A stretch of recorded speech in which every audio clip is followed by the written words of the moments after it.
rapport avec sa maladie à la dernière minute donc ses avocats ñi ngi alerté Arfan bokk na si ñoom maître Omar Youm bokk na si ñoom Doudou Ndoye entre autres alors nee na l'État sera responsable de tout ce qui pourrait arriver à Farba Ngom Arfan ndax ñoom jébbal nañ sax avant Farba Ngom di dem ak aussi ba Farba Ngom demee administration pénitentiaire bi benn rapport boo xam ni itam dafay circonstancier exactement les problèmes de santé yi nga xam ni itam Farba Ngom am na ko donc nag Farba ak wér-gu-yaramam mayatu ko mu toog si li nga xam ne que mu di kaso bi ce n'est pas un crime d'être riche c'est la loi qui l'oblige à faire un cautionnement que ni nekk fi Richard du crime waaye état bi obligé ñu pour ñu def li nga xam ne que moo di justement teg benn cautionnement alors enfin l'état de santé de Farba Ngom est incompatible avec la prison actuellement où il loge à la chambre 42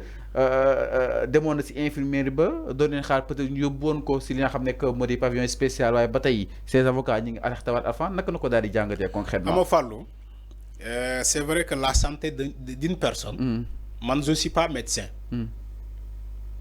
man duma médecin duma ne Farba wér na wala wérul parce que gisuma gisuma certificat médical am gisuma carnet médical am gisuma ko donc duma taxaw di weddi dina no Farba dafay tappale wala kii dem loolu man duma avancer ci loolu mais li may wax dafa leer comme ñoom ni ñuy bëggee jaayee Sénégal ni que comme quoi que Farba dafa feebar d'accord parce que feebar jàmbur mënoo xool nit nga ne feebaru on n'est pas dans les secrets de Dieu aussi mais damay poser question Farba dafa feebar avec ces milliards là muy toog fii Sénégal fii di daaga santé ak nit ñi fii Farba boobu mooy première question deuxième question Farba dafa feebar muy jël mallette xaalis di ko sandi sénégalais ne leen for leen kon moom état de santé am préoccupé wu ko pour mu dem faju ji non je pose des questions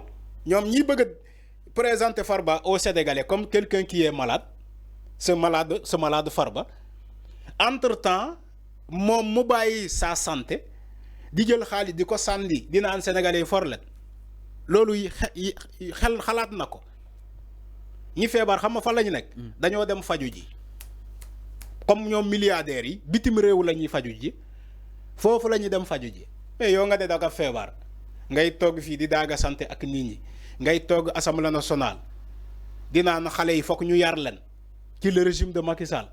ah mais peut-être feebar bu bees la ki ku absenté assemblée nationale Farba defal na la comment dire procuration pour nga voter mën ngaa absenté mais procuration bi Farba ko nga koy jox parce que Farba ne s'absente jamais ci le régime de ci 14e législature bi.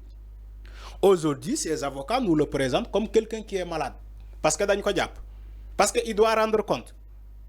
Tu vois. Après, ñu ne waaye lu dal Farba. Mais peut-être entre-temps, le feebar Arfan peut-être. Entre-temps, waaye Fallou. Xam nga li nga wax ni baatu tapale la. Xam nga olof lu muy wax baatu bi nga wax ni. Entre-temps. Xam nga entre-temps il est malade. Waaw ci diggante bi. Waaw ci diggante bi. Loolu mooy tapale.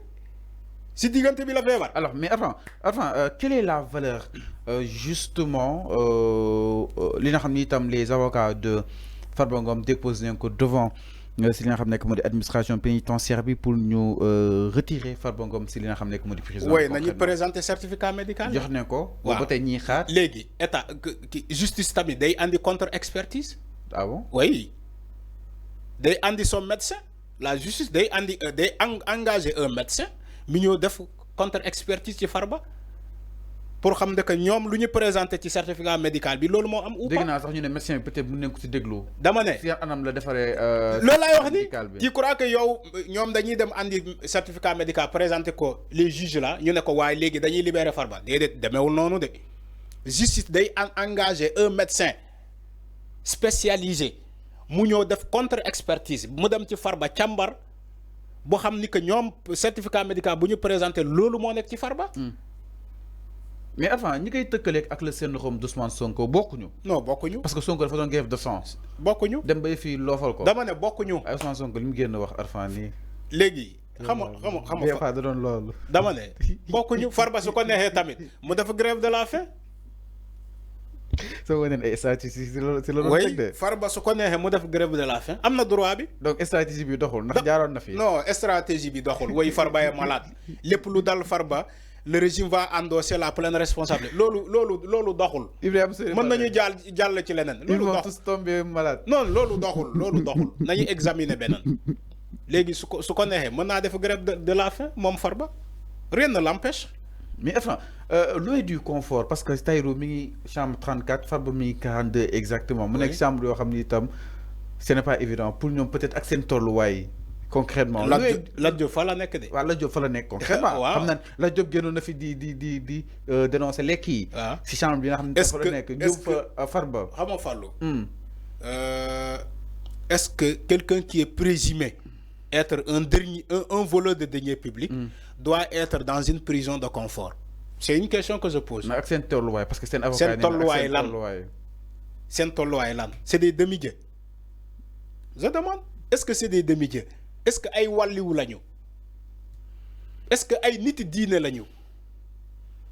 Je pose des questions. Est-ce que pour ne man ñoo dañu leen war a tegal ci ay confort. La prison c'est pas un confort, c'est pas un confort. mais Ousmane Sonko nee na mi ngi woon ñaata. non kan moo ko wax ñaata mètre carré déedéet kan moo ko wax. Sonko mi ngi doon sport def. déedéet kan moo ko wax soo teem afan. déedéet kan moo nekkoon Ousmane Sonko dafa nekkoon ci chambre bu 300 mètres carrés. amaana Sonko mi ngi woon si jàmm moom nag wax dëgg fa neex yàlla. non Fallou yow sérieux non Sonko mi ngi woon si jàmm moom moo ko génn wax ko. non membre APR bii taxaw di naan Ousmane Sonko dafa nekkoon ci chambre bu 300 mètres carrés kan la. kan la. ah du monsieur Diakhaté wala du moom. Moussa Diakhaté. déedéet keneen kii ba Diakhaté. non Fallou yow mais enfin. la prison c'est pas un confort quand même. Pour commencer, la définition de la prison, c'est un lieu de détention. C'est un lieu de réinsertion sociale. C'est ça la prison. Mais la prison c'est pas un hôtel. C'est pas un hôtel. boo déggee baat prison joxe naa définition yi léegi. peut-être accès de mode de vie. peut-être accès de mode de vie. C'est un mode de vie. Wow. Mais tout simplement tu dis à ta famille de cuisiner pour toi. Sous la neige, la famille de Farba Ngom peut cuisiner. andi ko fële prison. bu fekkee yow sa régime alimentaire bi nga bëgg a respecter mais loolu. Le service pénitentiaire mën na la ko accorder. mais enfin ces avocats ne vont pas lâcher prise te itam dinañ indiwaat dina xam ne. man loolu laa leen di xelal avocat Farba yi. bu ñu amee lu ñuy def. nañu dem tout simplement def tout pour rassembler les preuves yi setal Farba. au lieu de rester là à suivre la presse di wax fajul dara. wax fajul dara surtout dans le domaine de la justice. waxu fajul dara. Bataille médiatique mën nga ko am ci la politique mais mënoo ko am ci justice parce que justice du xool yenn seen li ngeen di wax ci plateau yi li ngeen di développer ci plateau yi justice xoolu loolu justice xam nga lan lay xool ay preuves ay faits ay enquêtes ay analyses ay interprétations et loolu justice loolu lay liggéey et surtout basé sur une loi parce que la justice c'est une loi.